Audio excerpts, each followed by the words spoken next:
অভিভাবকদের মধ্যে এবং জাতির মধ্যে একটা ঐক্যমত্য আছে যে যে ছাত্র রাজনীতি নয়, লেজুড়ি বৃত্তির ছাত্র রাজনীতি বন্ধ হওয়া উচিত। এই ধরনের একটা ঐক্যমত্য, অলিখিত ঐক্যমত্য দেশে তৈরি হয়ে আছে। হয়ে গেল কি, এদিকে ছাত্র দল বা বিএনপি, আরেকদিকে ছাত্র গণ অভ্যুত্থানের ছাত্ররা এবং শিবির, এসব মিলে তারা সামনে নিয়ে এসছে ছাত্র রাজনীতি। এই এই বোধটা তাদের মধ্যে তৈরি হলো। তাদের মধ্যে এই বোধটা তৈরি হয়েছে যে এই ছাত্র, আপনাকে এটা ছাত্র বিপ্লব বললে চলবে না। এটা যদি শুধু ছাত্র বিপ্লব বলেন, ছাত্র অভ্যুত্থান বলেন, গণ অভ্যুত্থান বলেন, তাহলে আমরা কম বলা হবে। এটাকে বলতে হবে যে ইয়াং রেভলিউশন।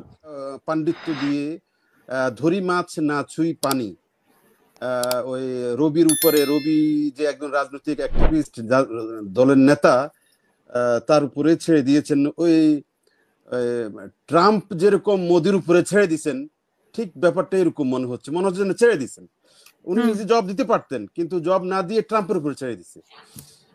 এগুলো মানে আমি জানি ডিপ্লোমেসিতে খুব চলে। যাক, সেটা আমি যেটা বলবো এই পরিপ্রেক্ষিতে আপনার স্পষ্ট জবাবে, আমি স্পষ্ট জবাব সাধারণত বলি, দেই। কুয়েটে যে ছাত্রদেরকে নিয়ে আমি যতটুকু একটু আগে থেকে জানছিলাম, ইনফরমেশন পাচ্ছিলাম, তো এটার উপরে আলোচনা করতে খুব বাংলাদেশের এই জাতীয় সংঘর্ষ নিয়ে আলোচনা করতে অনেক বেশি পাণ্ডিত্যের প্রয়োজন আছে বলে আমার মনে হয় না। কারণ এটা আমাদের খুবই স্বাভাবিক ঘটনা এবং এটা আমাদের কালচারের অংশ, রাজনৈতিক কালচার অংশ। এখন কথা হচ্ছে কুয়েটে এটা এই মুহূর্তে হঠাৎ কেন হলো? এটা হঠাৎের কিছু না আপা।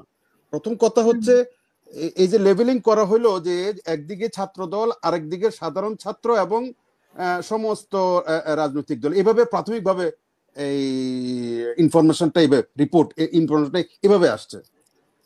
আমি যদি ধরেই নেই এটাই সত্য, যদি এভাবে ধরে নেই যে ঠিক আছে, ছাত্র দলের সাথে শিবির এবং শিবিরের সাথে যত সাধারণ ছাত্র আছে সবাই মিলে এই ঠোকাঠুকিটা, এই গন্ডগোলটা, এই মারামারিটা।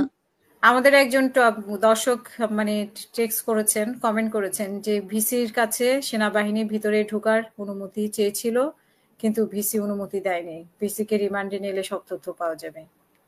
হ্যাঁ, তো আচ্ছা, তো এখানে যেটা আমি যেটা বলতে চাইবো সেটা হচ্ছে যে দেখেন কখন ঘটনাটা ঘটলো, এবং এটাকে এখন যদি এইভাবে রূপ দেওয়া যায় যে ছাত্র রাজনীতি বন্ধ, ছাত্র রাজনীতি বন্ধ করার উসিলায় এটা একটা ইয়ে পাওয়া যাবে, সমর্থন পাওয়া যাবে। এটার প্রতি একজন সাধারণভাবে ছাত্রদের মধ্যে, অভিভাবকদের মধ্যে এবং জাতির মধ্যে একটা ঐক্যমত্য আছে যে যে ছাত্র রাজনীতি নয়, লেজুড়ি বৃত্তির ছাত্র রাজনীতি বন্ধ হওয়া উচিত। এই ধরনের একটা ঐক্যমত্য, অলিখিত ঐক্যমত্য দেশে তৈরি হয়ে আছে অলরেডি। ছাত্র রাজনীতি নয়, লেজুড়ি বৃত্তির ছাত্র রাজনীতি বন্ধ হওয়া উচিত। শিক্ষা প্রতিষ্ঠানে তো অবশ্যই, ঢাকা বিশ্ববিদ্যালয় সহ সমস্ত পাবলিক বিশ্ববিদ্যালয়ে লেজুড়ি বৃত্তির ছাত্র রাজনীতি বন্ধ হওয়া উচিত। এটার একটা জাতীয় ঐক্যমত্য হয়েছে, এটা নিয়ে আমার মনে হয় বিতর্কের কিছু নেই। এখন ব্যাপারটা খুব এরকম সরলীকরণ করলে হবে না যে ছাত্র রাজনীতি বন্ধ করা বা লেজুর ভিত্তিক ছাত্র রাজনীতি বন্ধ করার জন্যই এই গন্ডগোলটা বা এই মারামারিটা, এই কোপাকুপিটা হচ্ছে। এবং কলিমুল্লাহ সাহেবের ভাষ্য অনুযায়ী এটা সারা বাংলাদেশে বিভিন্ন পাবলিক বিশ্ববিদ্যালয় সহ সারা বাংলাদেশের শিক্ষা প্রতিষ্ঠানগুলো ছড়িয়ে যাওয়ার একটা সম্ভাবনা উনি দেখছেন। আমি সেটা উড়ে দিচ্ছি না। এটা কখন হইলো? এটা প্রেক্ষাপটে এমন একটা সময় হচ্ছে, এই কুয়েটে ছাত্রদের মধ্যে নিজেদের মধ্যে মারামারিটা, যখন সামনে একটা নির্বাচন হবে, আগামী ডিসেম্বরের মধ্যে একটা নির্বাচনের ঢামাডোল ইতিমধ্যে রাজনৈতিক দলরা শুরু করে দিয়েছে। একটা রাজনৈতিক দল রীতিমতো তারা ক্ষমতায় চলে গেছে বলে, এবং তারাই একমাত্র ক্ষমতার মালিক এরকম প্রকাশ করছে, এবং মানুষও, ব্যাপক সংখ্যক মানুষও তাই মনে করছে।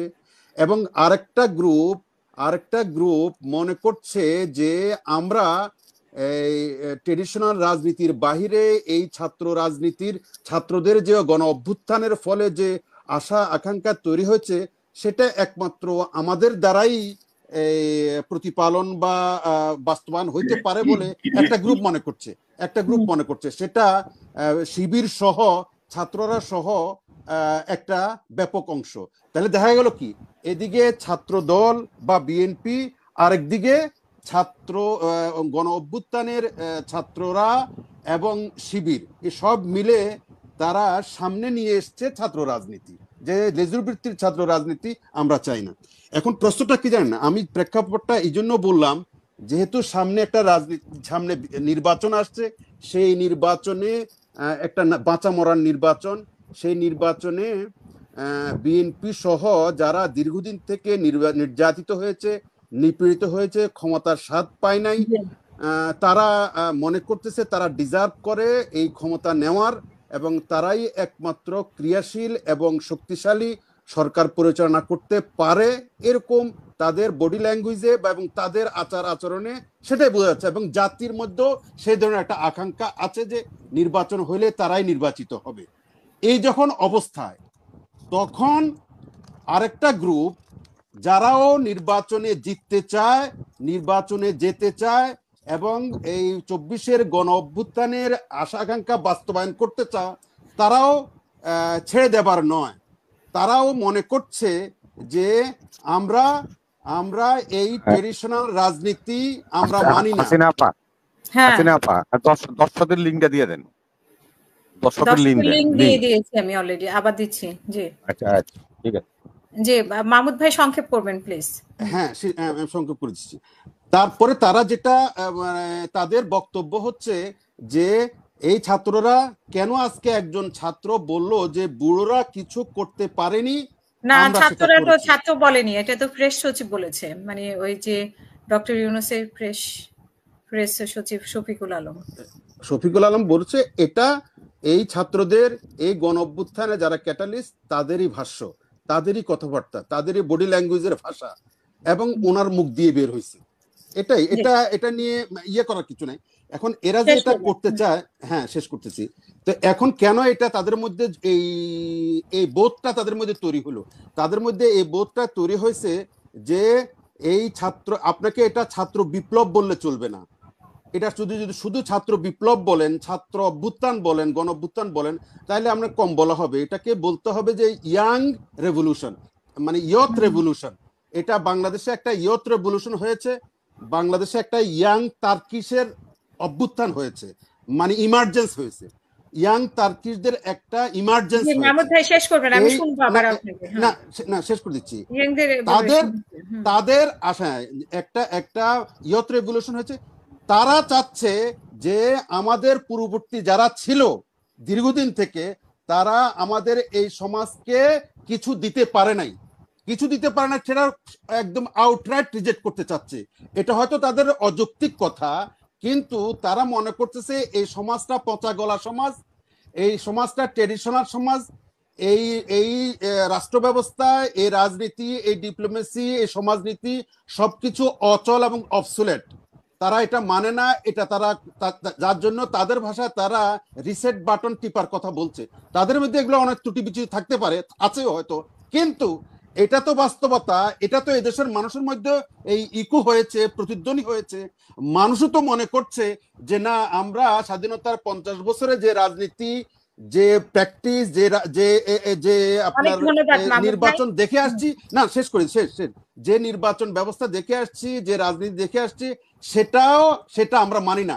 সেটা যে মানি না, এটা এই ছাত্র সমাজদের, এই ইয়াং তার্কিশদের এই যে ইয়থ রেভলিউশনের মধ্য দিয়ে সেটা প্রতিধ্বনি হয়েছে মাত্র। যেহেতু প্রতিধ্বনি হয়েছে, যেহেতু এরা মনে করছে মানুষ আমাদের সাথে আছে, আমাদের সাথে ইকো করছে, সুতরাং আমরাই পারবো একমাত্র এই সমাজ বদলাতে। এই সমাজ, এই রাজনীতি আমরা ছাড়া কেউ বদলাতে পারবে না। এই বোধটা তাদের মধ্যে স্টাবলিশ, এবং এখান তাদের কথাবার্তা, তাদের এই যে এই দল গঠন প্রক্রিয়া, তাদের আগামী দিনে ক্ষমতা যাওয়া, তাদের বডি ল্যাঙ্গুয়েজ, তাদের এক্সপ্রেশন, তারা যে ন্যারেশন দাঁড় করিয়েছে, সমস্ত কিছুর গুড় কথা, মুদ্রা কথা হচ্ছে এটাই যে আমরা আর ট্রেডিশনাল রাজনীতির উপরে ভরসা করতে চাই না। ধন্যবাদ।